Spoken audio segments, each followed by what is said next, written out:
Je crois qu'on a pris un choc là, hein. Et on n'a pas fini de se poser la question d'où est-ce que je viens, qui suis-je et où est-ce que je vais, hein. Les questions qu'on se pose depuis que l'humanité existe et du moins depuis qu'elle a une capacité à penser et une conscience. Alors on va faire un débat, effectivement. Vous allez pouvoir poser des tas de questions à Sylvie Vauclair. Je demande à ceux qui posent la question de ne pas commencer à expliquer leurs pensées et leurs théories. Parce que sinon, les autres ne pourront pas poser de questions, hein. Et puis, je vous prendrai le micro si vous êtes trop long. Donc, qui veut se lancer dans la première question? Merci. Je voudrais poser une question sur la naissance de l'univers. J'avais lu que Trinh Swan. Voilà, j'ai du mal à le dire, avait dit que les chances que l'univers soit né du hasard sont à peu près équivalentes aux chances d'un archer qui lancerait une flèche et qui aboutirait dans une pièce de 1 euro à 15 milliards d'années-lumière. Comment vous interprétez cette image? Alors, ça me donne l'occasion, merci pour votre question, ça me donne l'occasion de faire des nuances qui sont pas, c'est pas très simple, mais de la manière dont fonctionne la démarche scientifique. Disons que on a, c'est ce que j'ai essayé d'exprimer là, c'est-à-dire qu'on avance avec des moyens et on ne sait pas tout. On ne sait pas tout, on a des connaissances avec des limites. Et ce que fait la recherche scientifique, c'est d'aller plus loin dans ces limites. Mais il y a toujours des limites. Alors pour moi, c'est une démarche de l'esprit humain, la démarche scientifique. Ce n'est pas tout. Nous ne sommes pas des êtres, enfin, encore une fois, c'est ma conviction, purement scientifique. Ce n'est pas tout. Nous procédons de plusieurs démarches, et en particulier des démarches religieuses, etc. Donc, il faut faire la distinction entre ce qui est du domaine des connaissances scientifiques et ce qui est du domaine de l'interprétation individuelle et de ce que je peux appeler la conviction personnelle. Donc vous avez des scientifiques, moi par exemple, je vais vous parler au nom des scientifiques, ce que j'ai raconté là, c'est au nom des scientifiques. Maintenant qu'on a un débat, je peux vous parler de mes convictions personnelles. Trinh Swan, que je connais très bien, mélange un petit peu les choses. C'est-à-dire qu'il a une conviction personnelle par rapport à la naissance de l'univers, mais c'est sa conviction personnelle, qui peut être tout à fait louable, hein, moi je n'ai rien contre, mais c'est sa conviction personnelle. Trinh Swan est un professeur à l'université de Virginie aux États-Unis, il fait de la recherche, il écrit des livres en France et tout ça, c'est quelqu'un de très, c'est très louable et de très bien. Mais là, ce que vous me dites là, moi je vais vous dire, c'est la pensée de Trinh Swan. Mais ce n'est pas une connaissance scientifique de l'époque actuelle. C'est son interprétation, et lui, il est bouddhiste, une certaine sorte de bouddhiste, et c'est très intéressant parce qu'il donne ses idées par rapport aux connaissances. Mais je pense que lui-même, en fait, bon, il écrit ses livres comme ça, mais lui-même, parce que je le connais bien, lui-même aussi fait la même distinction que moi. Mais évidemment, quand on écrit un livre, on parle aussi de ses convictions personnelles. Voilà. Donc, si vous me demandez ce que j'en pense, je vous dirais, c'est la conviction de Twan. Mais on ne sait rien par rapport à... de toute façon, on ne sait rien par rapport à l'origine de la conscience. Vous voyez ? Et on ne sait rien par rapport... Alors, l'idée du hasard, c'est un sujet très étudié, très controversé, mais on n'a pas de réponse. On n'a pas de réponse par rapport à ça, sauf conviction personnelle. Vous pouvez avoir une conviction religieuse à ce sujet, vous avez tout à fait le droit, mais pas en tant que scientifique. Bonjour madame. Bonjour. Pensez-vous que les extraterrestres nous rendent visite de temps en temps? Je n'en sais rien. Ce que je peux dire, c'est que j'ai eu des contacts avec les gens, par exemple au CNES, le GEPAN, qui existe toujours d'ailleurs, qui s'appelle un peu différemment, qui étudie les témoignages sur des ovnis. Je pense qu'on n'a aucune preuve qu'il y ait eu des extraterrestres. Et la plupart des objets qu'on voit. J'en ai vu, moi. Hein. J'en ai vu des objets non identifiés. Je ne savais pas ce que c'était.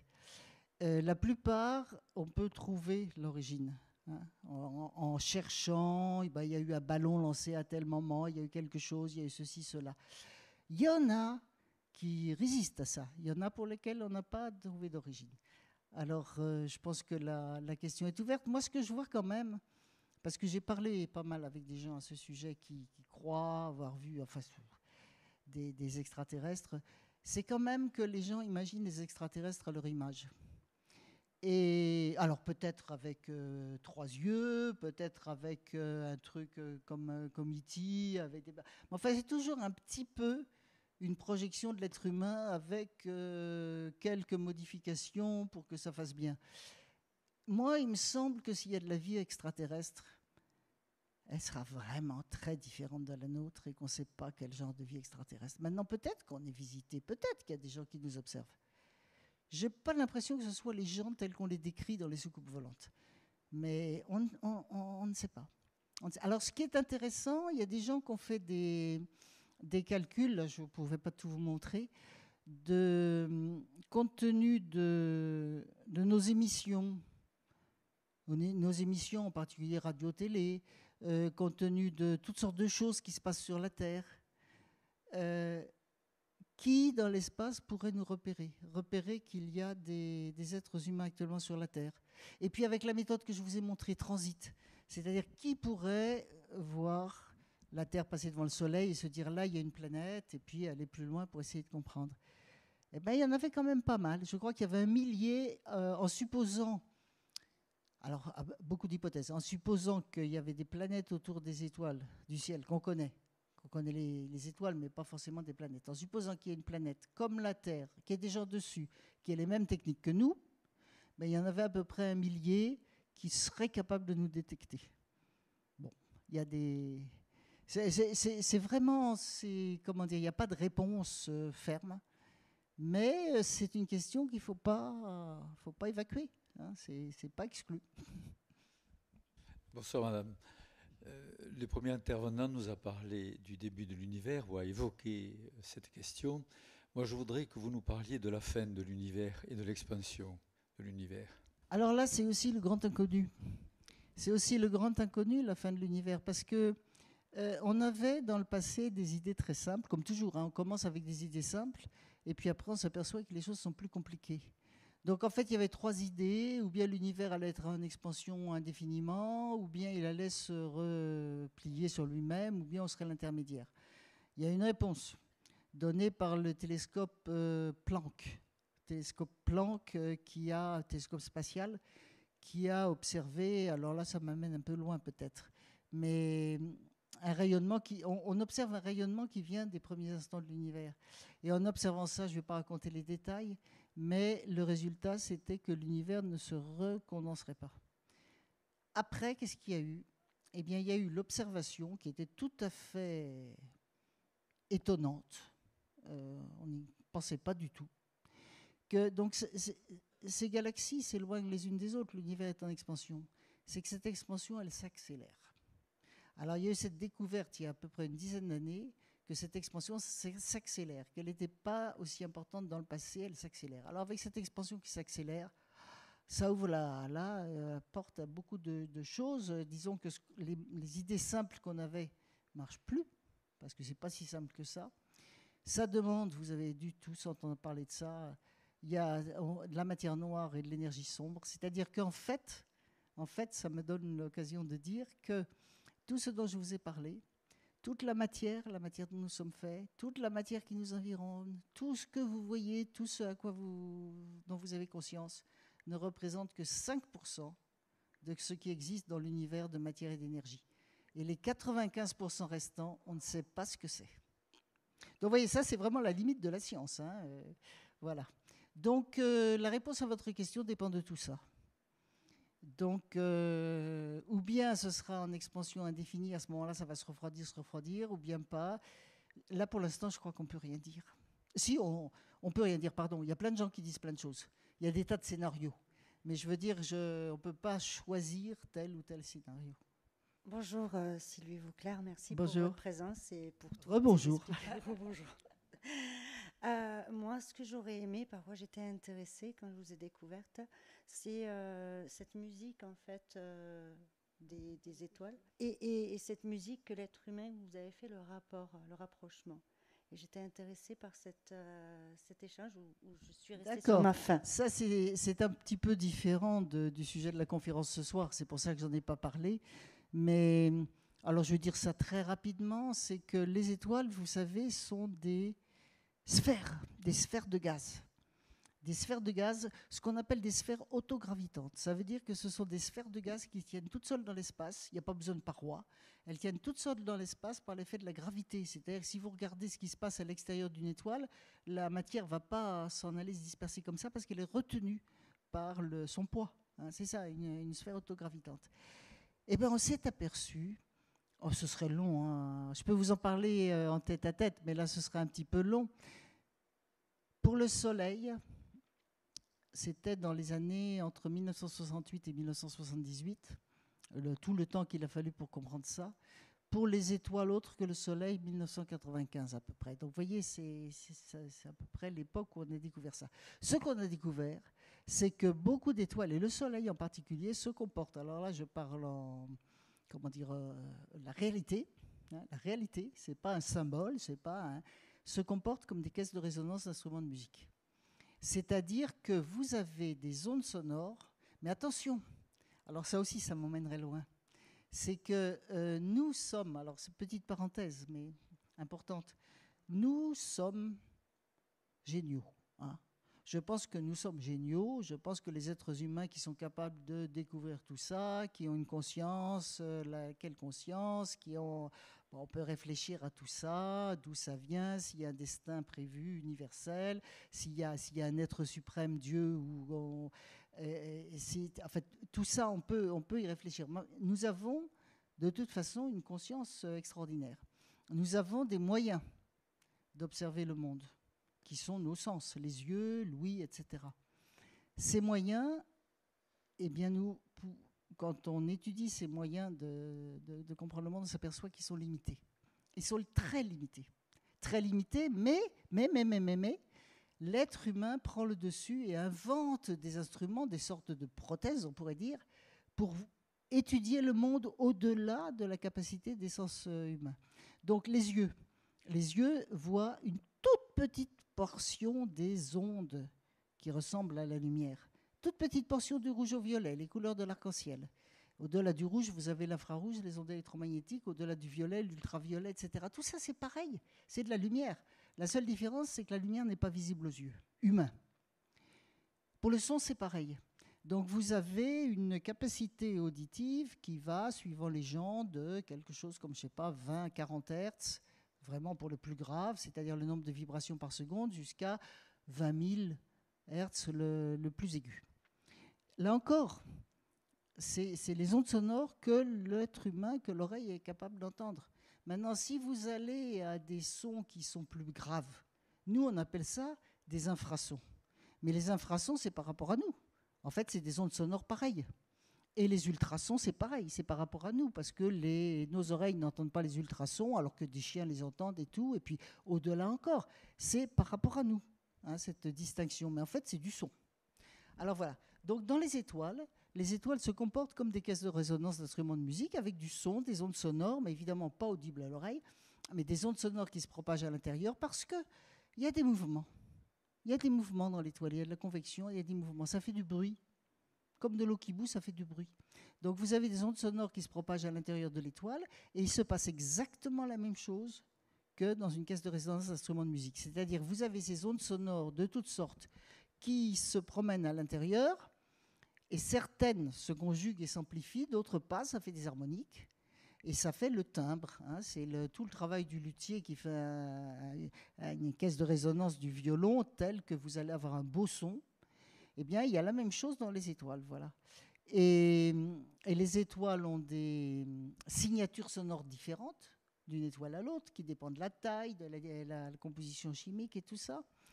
Et c'est quelque chose d'extrêmement important pour les scientifiques d'étudier ça. Ça leur permet de mieux comprendre les étoiles. Voilà. Alors moi, comme j'ai un autre aspect, mais ça j'espère qu'on en parlera tout à l'heure, parce que dans l'être humain, il y a plusieurs aspects. L'aspect scientifique, c'est une chose. Il y a d'autres aspects. Et j'ai un aspect musicienne, et donc en connectant les deux, je me suis intéressée à reprendre ces sons des étoiles, enfin d'un certain nombre d'étoiles, qui ne sont pas audibles à l'oreille. Mais il suffit de transposer pour les rendre audibles à l'oreille et de faire de la musique avec. Voilà. Donc j'ai fait ça avec un compositeur, et voilà, une œuvre musicale, et puis des jeux aussi musicaux avec les étoiles. Bonsoir madame. J'ai cru comprendre que cette expansion de l'univers correspond tout de même à des règles scientifiques rigoureuses. Par exemple, ce qui m'a frappé, c'est la vie et la mort d'une étoile, par exemple. Tout ça correspond à des règles qui se reproduisent et qui sont transmissibles dans d'autres galaxies, par exemple. J'ai du mal, dans ces conditions-là, à admettre que tout cela soit le fruit du hasard qu'on a évoqué tout à l'heure, quelque chose d'aléatoire. N'y a-t-il pas un sens, je ne parle pas forcément un sens métaphysique, mais un sens physique à ce fonctionnement d'un ensemble de règles dans un sens déterminé? Alors vous avez tout à fait raison, il y a des règles, mais des règles, disons que c'est ce qu'on appelle les lois de la physique en fait. Et c'est vrai que l'évolution des étoiles, l'évolution des galaxies, tout ça suit des schémas qu'on arrive à comprendre depuis, comment dire, avec les études scientifiques sur Terre. On parle de vie et mort des étoiles, ça c'est aussi, on dit toujours ça. C'est pas, bon, c'est un petit peu en marge de votre question, mais il y a derrière ça toute une affaire très importante que j'ai un peu regardée sur qu'est-ce que la vie. Une étoile, on ne peut pas dire qu'une étoile est vivante. Une étoile n'est pas vivante. On dit elle naît. Elle a elle a un début, une fin, mais on appelle ça la vie d'une étoile, mais c'est pas une vie comme notre vie à nous, et notre vie à nous qui est beaucoup plus riche et mystérieuse, et c'est bien autre chose. Alors vous avez raison par rapport aux règles. Disons qu'on avance et en plus on découvre quand on avance des coïncidences. Des coïncidences. Par exemple, on a ce qu'on appelle l'interaction gravitationnelle, la gravité. Vous savez ce que c'est, si on laisse tomber quelque chose, ça tombe, c'est la gravité. Ce qu'on appelle l'interaction électromagnétique, c'est l'électricité, le magnétisme, etc. Et vous avez d'autres interactions nucléaires, celle de la radioactivité et celle qui permet aux atomes de tenir entre eux.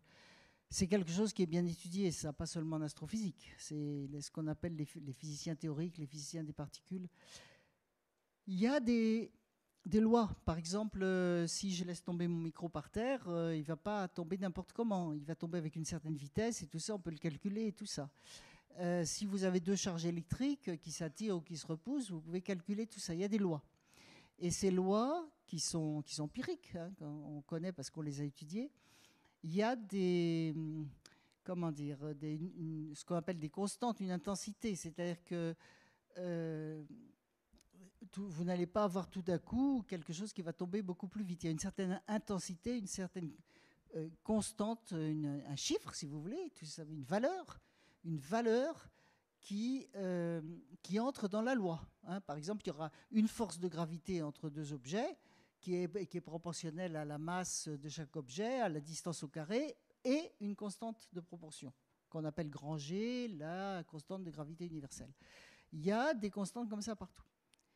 Et on s'aperçoit que si ces constantes étaient différentes, on ne sait pas pourquoi il y a ces constantes-là. C'est un mystère, on ne sait pas. Mais on s'aperçoit que si ces constantes étaient un petit peu différentes, l'univers n'aurait jamais pu évoluer, d'après la loi, de telle manière qu'on puisse exister sur la Terre actuellement. Donc il y a des tas de questions comme ça qui se posent. Alors maintenant, par rapport à la réponse, est-ce que c'est dû au hasard? Est-ce que c'est dû à un créateur? Est-ce que c'est dû à un destin intelligent? J'ai envie de dire c'est de la conviction personnelle. Moi, personnellement, je reste, si vous voulez, ma conviction personnelle à moi, c'est, ça ne va pas vous plaire probablement, mais j'ai envie de dire, je ne sais pas. Voilà. Je ne sais pas et j'accepte de ne pas savoir.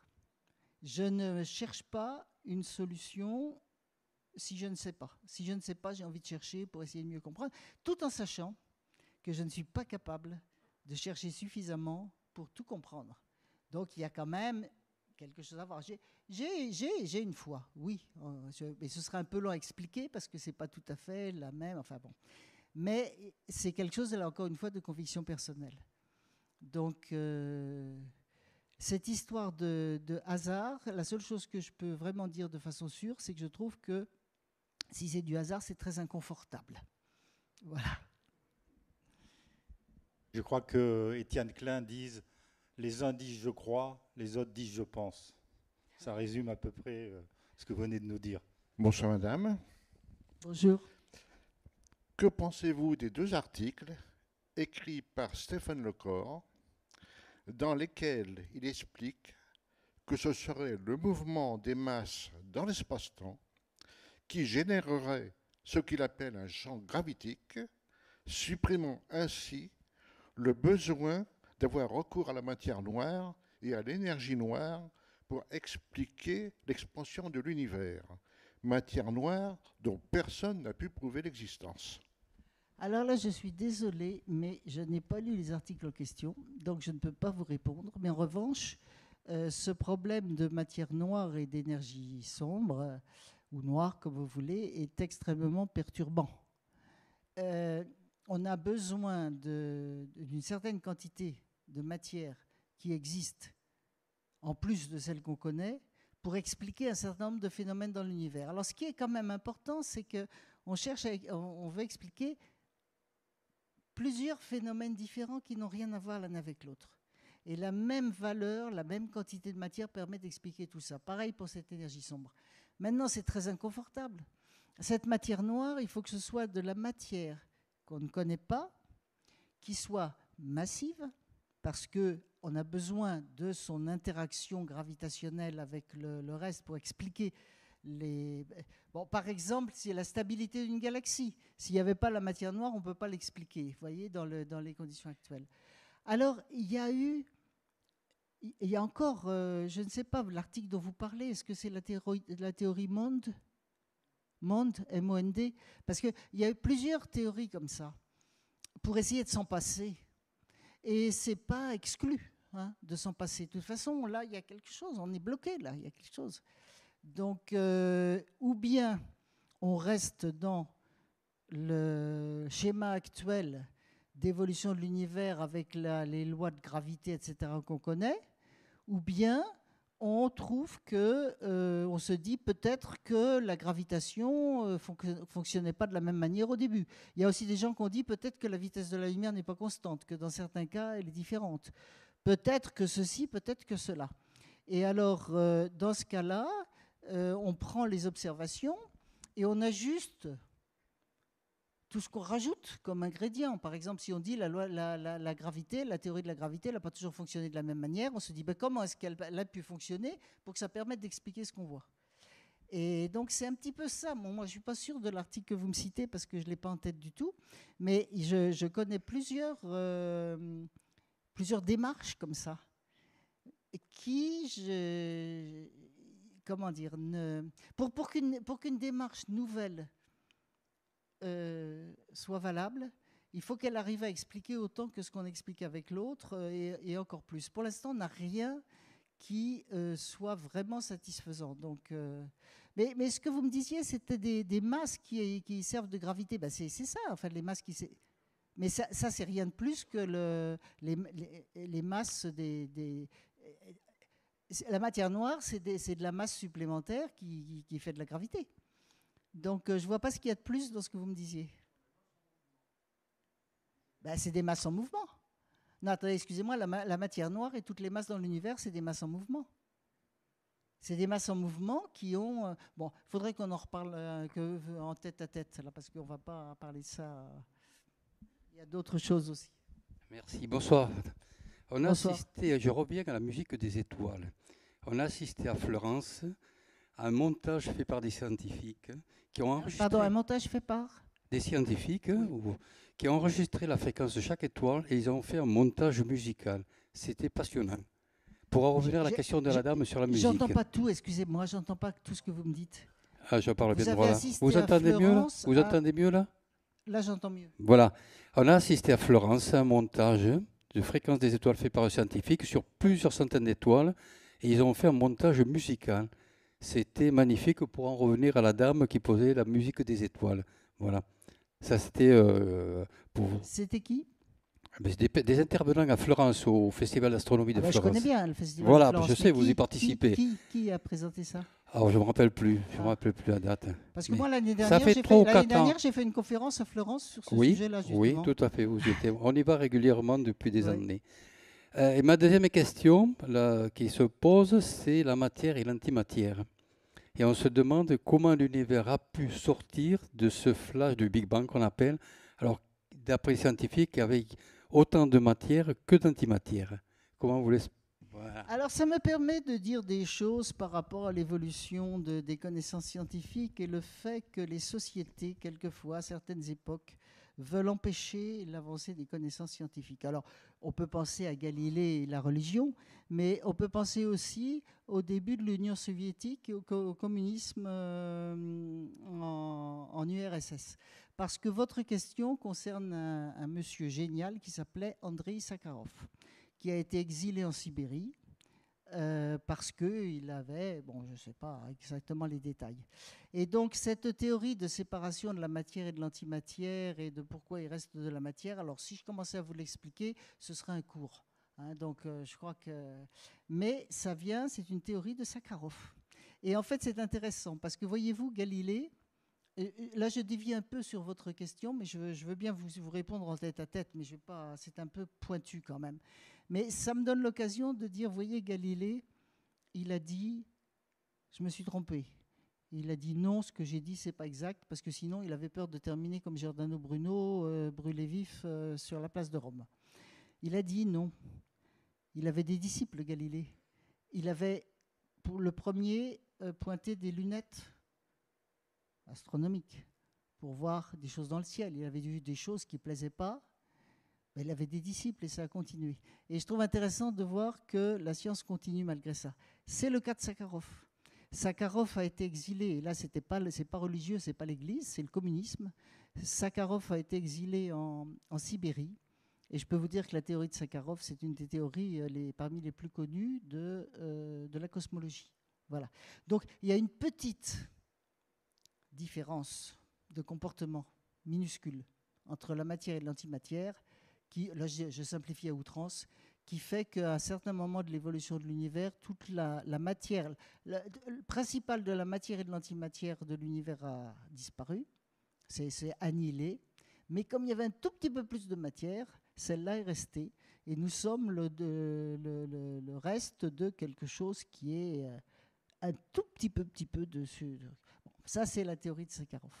Voilà, moi je ne vous dirai pas, je n'ai pas travaillé là-dessus, je ne sais pas où on en est maintenant, s'il y a d'autres idées, mais voilà. Mais vous me posez des questions très pointues là, dans l'assistance, là, pas très philosophiques. Ils ont beaucoup travaillé. Hein. Je vais en poser une. Non, oui. Je vois que quelqu'un lève la main d'abord. J'allais dire ce sera la dernière question, mais je la garde pour moi. Bonjour, bonsoir. Bonjour, bonsoir. Vous nous avez dit que tout ce que nous sommes provenait des étoiles. Vous nous avez dit que les étoiles avaient une vie, mais que ce n'était pas une vraie vie. Qu'est-ce qu'on peut dire aujourd'hui sur ce problème fondamental de l'origine de la vie? Comment on est passé de l'inerte au vivant? La réponse est simple, on ne sait pas. Merci. C'est le mystère. Alors je vais vous dire, non mais on ne sait pas, mais c'est très très intéressant, parce que d'un point de vue astrophysique, on avance, on comprend énormément de choses. Donc, d'un point de vue astrophysique, non seulement on a les éléments chimiques dont nous sommes faits, qui viennent de l'espace, ça je crois qu'on en est sûr, mais les molécules, des molécules qu'on appelle organiques, c'est-à-dire des molécules complexes, on les trouve aussi dans l'espace. On les trouve dans la matière interstellaire, dans les nébuleuses. On les trouve sur des astéroïdes, on les trouve sur des comètes, on trouve des molécules très complexes. Mais attention, entre les molécules très complexes qu'on trouve et l'ADN, il y a un monde infini. Hein. Et de l'autre côté, c'est-à-dire du côté biologie, on étudie le corps humain d'un point de vue scientifique. Je ne parle pas de la conscience, là je parle de l'étude du corps humain. On va de plus en plus petit dans l'étude des molécules, des atomes, etc. Et on a une étude assez approfondie côté biologie. On avance côté astronomie, on avance côté biologie. Mais vous savez, j'ai regardé ça, j'ai même écrit quelque chose là-dessus. J'ai discuté avec un chercheur qui est à la fois biologiste et philosophe, qui a écrit un livre sur les diverses définitions de la vie. Il en a trouvé 250. Et en fait, on a l'impression que la vie n'a pas une définition.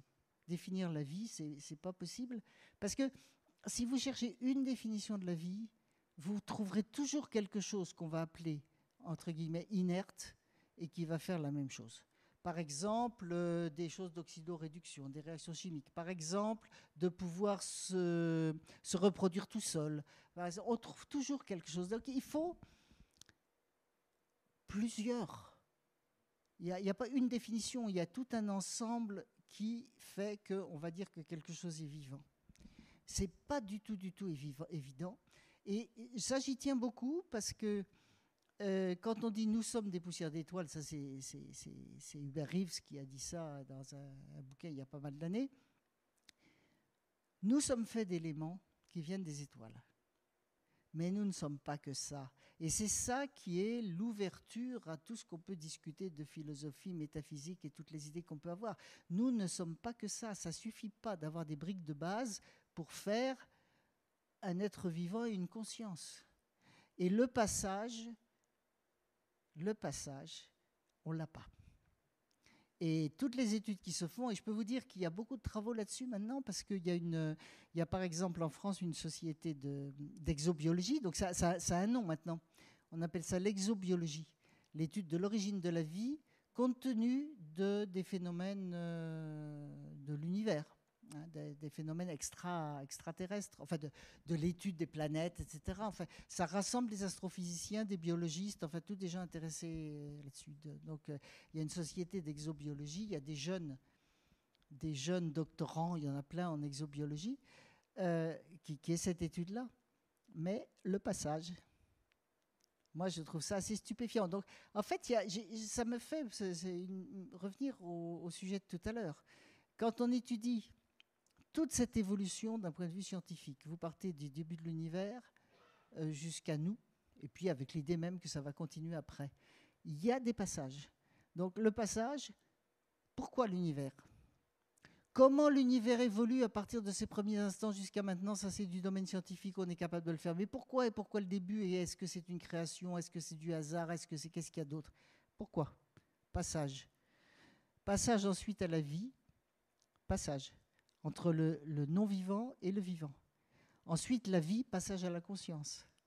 Donc, il y a des, justement, où peut s'engouffrer toutes les idées qu'on peut avoir par ailleurs et la recherche qu'on peut faire par ailleurs, philosophique, métaphysique et tout ce que on peut imaginer. Oui, moi, c'est une question beaucoup moins pointue. Il y a un tel bouleversement dans l'univers. Est-ce que la Terre, un jour, peut disparaître ? La Terre disparaîtra de toute certitude dans 5 milliards d'années. Parce que dans 5 milliards d'années, le Soleil va évoluer, il va devenir ce que je vous ai montré, c'est-à-dire une grosse étoile, ça va chauffer. Donc la Terre, de toute façon, il n'y aura plus de vie parce que tout sera trop chaud. Alors ensuite, est-ce que la Terre va se casser ? Est-ce qu'elle va rester entière ? Bon, ça, on ne sait pas exactement, mais ce qui est sûr, c'est qu'il n'y aura plus de vie. 5 milliards d'années. Alors maintenant, il peut se passer d'autres choses avant. Alors avec l'être humain.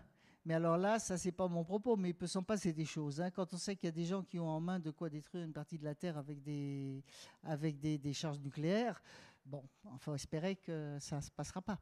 Mais l'humanité, là, l'humanité,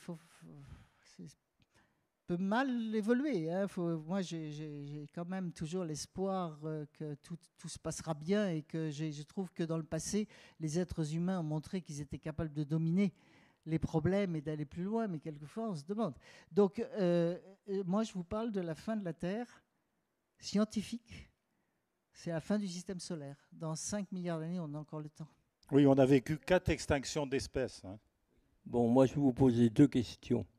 La première, si l'univers grossit, il y a donc une limite. Et qu'est-ce qu'il y a derrière la limite? Et la deuxième, la bouteille à encre, on n'en a pas encore parlé. Les trous noirs. Ce sont 2 questions intéressantes qui demandent un peu de développement. Je vais essayer de ne pas trop parler. L'univers, alors là, je fais appel à un travail, excusez-moi, un travail pas évident.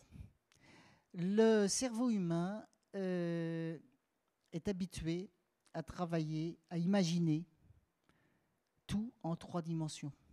Hein? Largeur, longueur, hauteur. Si on commence à réfléchir à quelque chose qui a plus de dimensions, le cerveau humain peut comprendre avec des équations mathématiques, mais pas en images.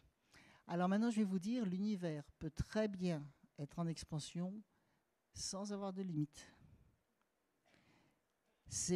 L'univers peut très bien être en expansion sans être dans un autre substrat.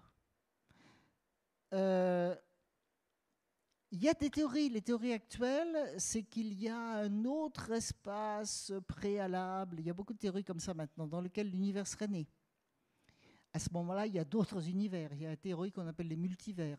Donc, en fait, on n'a aucune certitude de ça. Mais je vais juste vous dire une petite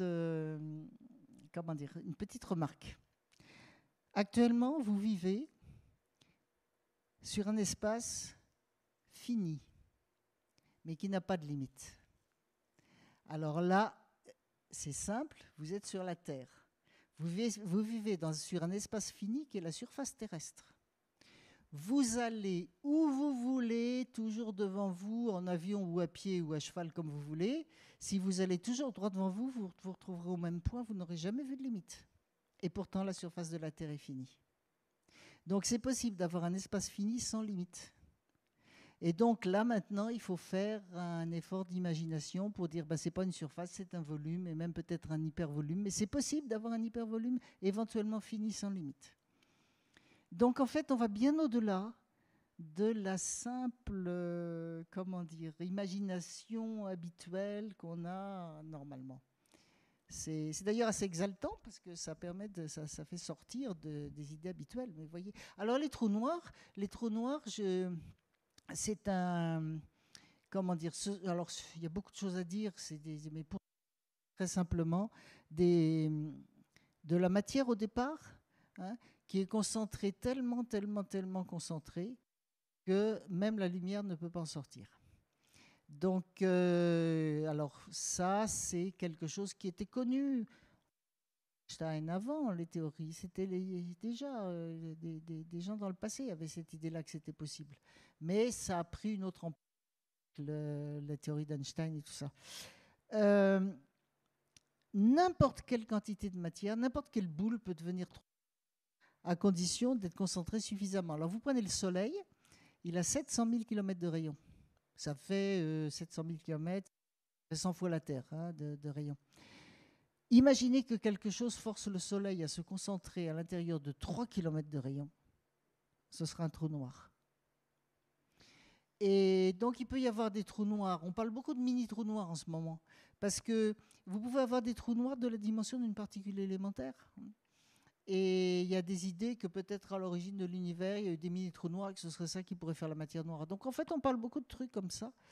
Mais vous pouvez avoir des trous noirs de toutes les dimensions. Donc, vous avez des trous noirs qui peuvent se former à la fin de la vie d'une étoile. Ce qu'il faut, c'est que la matière soit concentrée à l'extrême. Et ça, c'est pas évident. Le Soleil, il ne va jamais être concentré à l'intérieur de 3 km. Donc, vous avez des trous noirs de fin de vie d'étoile. Une étoile qui explose, il est possible que le centre devienne un trou noir, dans certaines conditions. Vous avez un trou noir au centre de chaque galaxie. Vous en avez un au centre de la nôtre. D'ailleurs, moi, je n'avais pas prévu de vous parler de ça, Mais depuis quelques mois, hein, c'est très récent, il y a des gens qui l'ont observé, le trou noir au centre de notre galaxie. Alors, ce que j'appelle observer, ça veut dire que vous... Alors là, il faut des instruments très, très, très pointus. Ça veut dire que vous voyez une zone lumineuse, hein, ça c'est de la matière qui se trouve au centre de notre galaxie et qui est lumineuse parce que elle est éclairée. Bon, il y a des étoiles, donc ça éclaire. Vous avez de la matière lumineuse et au centre de cette matière lumineuse, c'est noir. Un cercle noir. Et les gens ont commencé à voir ça dans une galaxie lointaine, un gros trou noir. Alors celui-là, il fait quelques millions de fois la masse du Soleil, celui de notre centre, du centre de notre galaxie. Mais c'est extraordinaire, vous voyez le trou noir en négatif. La lumière n'en sort pas, vous voyez le trou noir en négatif alors qu'il y a de la lumière autour. Donc en fait, je crois que l'existence des trous noirs, c'est quelque chose de bien sûr. Et quelquefois, vous savez qu'il y a un trou noir qui a une masse correspondant à une étoile, parce que vous voyez une étoile, on voit des étoiles doubles, des étoiles qui tournent l'une autour de l'autre. Quelquefois, vous avez une étoile qui bouge comme si elle tournait autour d'une autre, mais vous ne voyez pas l'autre. Et quand vous faites ça, bon, il y a des calculs, on peut voir quel est l'autre et découvrir que c'est un trou noir. Alors maintenant, les trous noirs ont beaucoup été utilisés en science-fiction. L'idée de pouvoir entrer dans un trou noir, on n'en sort pas vivant, hein, c'est pas possible. On ne peut pas, comme dans Interstellar, aller au milieu d'un trou noir et revenir et être plus jeune que sa fille. Ce qui est sûr, c'est que le temps change. Le déroulement, mais ça, ce serait une autre conférence, le déroulement du temps change au voisinage d'un trou noir. De toute façon, le déroulement du temps, vous savez, n'est pas le même sur Terre et dans l'espace. Par exemple, les GPS. Les GPS et les satellites des GPS, ils sont à 20 000 km.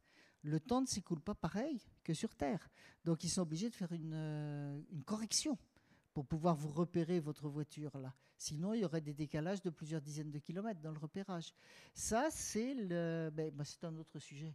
Hein, si je commence à parler de ça, une avant-dernière question, je me réserve la dernière. Bonsoir. Il y a un monsieur qui a parlé de l'origine et moi je voulais savoir, lors de la mort, est-ce qu'on a d'infimes particules qui repartent dans l'univers? Oui. Alors là, on ne sait pas trop ce qui va se passer après la mort. Est-ce que vous avez une vie après la mort? Est-ce que vous pouvez imaginer, ou est-ce que vous avez une réincarnation comme pensent les bouddhistes? C'est quelque chose. Mais ce qui est sûr, c'est que la matière dont vous êtes fait retournera à l'univers. Quoi que vous fassiez, que vous soyez, alors là on est un peu pragmatique et c'est peut-être pas très drôle, mais que vous soyez enterré dans une tombe ou que vous soyez brûlé, de toute façon les éléments dont vous êtes faits, eux ils restent, vos atomes, vos électrons, etc. Ils se dispersent, mais ils restent. Et on peut dire là qu'à la fin du Soleil, cette grande nébuleuse, ça va pouvoir éjecter des éléments et peut-être qu'il y a d'autres étoiles qui vont se former. Alors là, je vais dire quelque chose je vais un peu loin là. Mais peut-être qu'il y a d'autres étoiles, d'autres planètes et d'autres gens qui vont se former avec des atomes qui étaient en vous. Non, là, je brode un peu. Oui, ce seraient toutes les questions du corps, de l'âme et de l'esprit, mais ça nous entraînerait là, il y aurait beaucoup à dire, mais c'est vrai que c'est... Alors, ma dernière question, j'ai le privilège d'avoir le micro. Blaise Pascal, ce génie français, disait que dans les pensées, l'homme serait toujours malheureux, inquiet, parce qu'il est confronté à l'infiniment grand et à l'infiniment petit, à l'éternité et à l'instant. Alors, est-ce que c'est cette confrontation actuellement qu'on a entre, j'allais dire, la physique quantique de l'infiniment petit et la physique classique? Moi, je pense que c'est totalement vrai et que ça traverse les générations. L'être humain a peur de l'inconnu. Hein. Je ne suis pas sûre d'aller à fond dans le sens de cette pensée de Pascal. Vous l'avez dit en plusieurs parties là. Est-ce que vous pouvez redire parce qu'il y a la peur de l'inconnu, il y a la peur de l'infiniment grand, il y a la peur du petit, il y a surtout la peur de ce qu'on ne connaît pas. Ben c'est ça. Hein. Et ça, c'est très profond. Donc c'est ça que vous vouliez dire. Oui, c'est très profond chez l'être humain, la peur de ce qu'on ne connaît pas.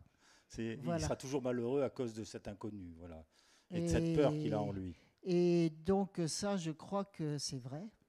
Je crois que ça continue. Je crois qu'effectivement... Alors, on a peur... Alors, attendez.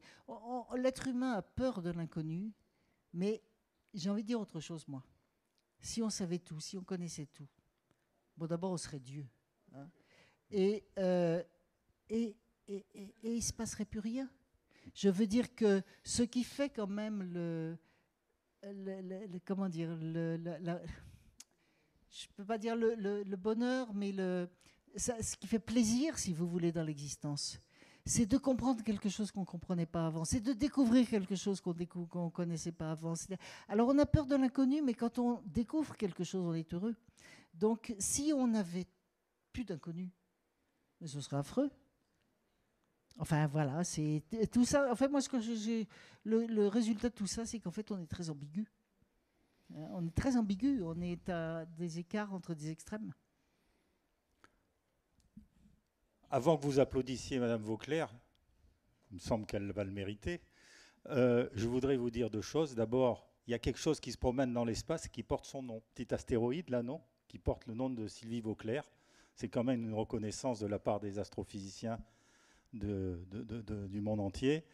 Et puis, pour ceux qui souhaitent se faire dédicacer un livre avant de partir, n'hésitez pas à venir la voir ou à lui poser une question.